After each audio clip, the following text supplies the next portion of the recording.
kita akan merilis satu kasus pengungkapan pemalsuan surat keterangan hasil swab PCR dengan tersangka yang kita amankan sekarang ini. Kita lakukan penahanan ada sejumlah 7 orang. Ini kali ketiga kita mengamankan dan akan terus kita lakukan pengejaran bagi pelaku-pelaku. Mungkin teman masih ingat bulan yang lalu kita berhasil mengamankan ada 2 pelaku yang melakukan pemalsuan juga PCR dan juga swab antigen melalui yang ditawarkan, modus operandinya ditawarkan melalui media sosial yang ada.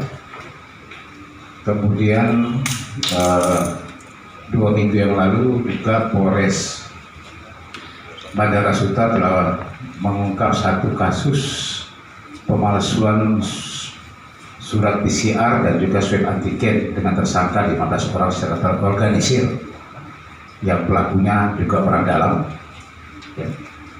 Orang dalam, kemudian beberapa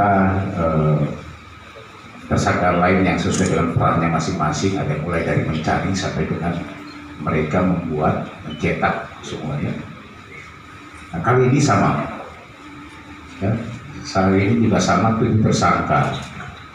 Satu yang perlu kami himbau di sini, mereka ini tanpa menyadari dengan mencari keuntungan, tetapi akibatnya yang sangat besar. Ya, akibatnya yang sangat besar. Bahkan sempat terjadi adanya klaster pesawat yang terjadi di bandara, itu klaster pesawat. Sementara dari pihak bandara, dari pihak pemerintah sendiri sudah memang melakukan upaya, ya, upayanya dengan cara seperti apa, ya, melakukan setiap penerbangan harus dilakukan dengan tes swab antigen atau PCR untuk menghindari terjadinya penyebaran COVID-19 di dalam pesawat.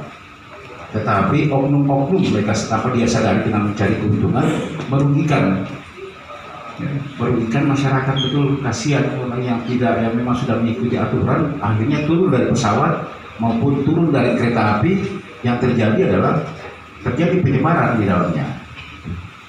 Nah, inilah orang-orang yang memang harus terus kita lakukan penindakan secara tegas. Ya. Ini juga sama, 7 orang yang kita amankan dengan perannya masing-masing. Bahkan mereka ini tersangka, ada beberapa tersangka ini yang memang kerjanya adalah pegawai mereka di situ, pegawai di lab. Kemudian juga ada pegawai di PP klinik DS, ya. Dia pegawai sehingga dia bisa gampang mengetahui. Dia punya PDF-nya. Kemudian mereka melakukan upaya untuk cara memasukkan data, dikosongkan, nanti namanya dimasukkan siapa pemesannya. Modusnya dengan menawarkan melalui media sosial, Facebook, bahkan juga ada yang door to door bersama mereka, ya. Tapi kecepatan petugas, ya, berdasarkan hasil patroli, kemudian kita berhasil mengamankan 7 orang pelaku. Yang pertama adalah saudara RSH, ya. Ini yang menawarkan surat hasil swab antigen tanpa melalui tes check up. Cukup dengan memberikan data pribadi, nanti akan keluar suratnya, palsunya lengkap dengan stempelnya, nanti ada semuanya, ya.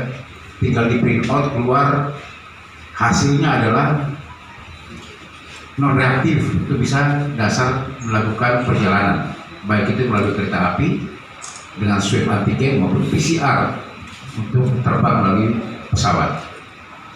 Kemudian dibayar saja membuat surat hasil swabnya secara palsu, hasil swab COVID-19 yang palsu, juga perantara membeli surat hasil swab PCR COVID palsu juga, dengan mendapat keuntungan yang rata-rata dijual itu ada yang 75.000 sampai 900.000 itu PCR-nya. Kemudian yang kedua ada RHM, ya, ini yang bersama-sama dengan RSH untuk membuat surat hasil swab antigen COVID-19 palsu ini, yang merupakan teman dekatnya. Kemudian ada IS juga yang memesan untuk membeli Ada saudara MA, ini perempuan juga sama, memesan surat hasil swab. Ada SP yang menyuruh MA untuk memesan surat hasil swab antigen palsu. Kemudian ada MA satu lagi, ini yang menyuruh saudara Y itu membuat swab. Dan terakhir saudara Y yang membuat hasil swab. Ya, jadi ada dua, satu klinik dental dan juga ada pegawai dari salah satu laboratorium face lab ini.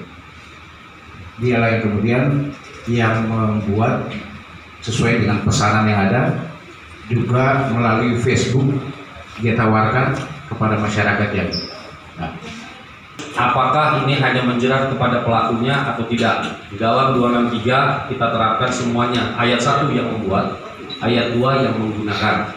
Apakah yang di belakang saya ini adalah yang membuat saja? Jawabannya tidak.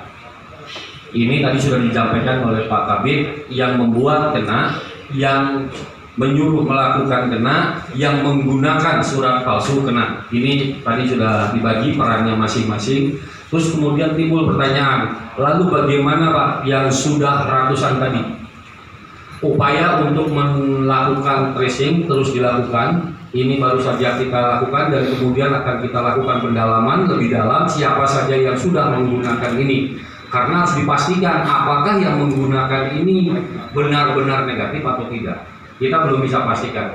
Pertanyaannya apakah itu bisa diterapkan ke dalam dikenakan pasal dan kemudian dilakukan upaya hukum? Jawabannya bisa dan sangat bisa. Contohnya yang ada di belakang saya sebagian adalah yang memesan dan yang menggunakan surat palsu.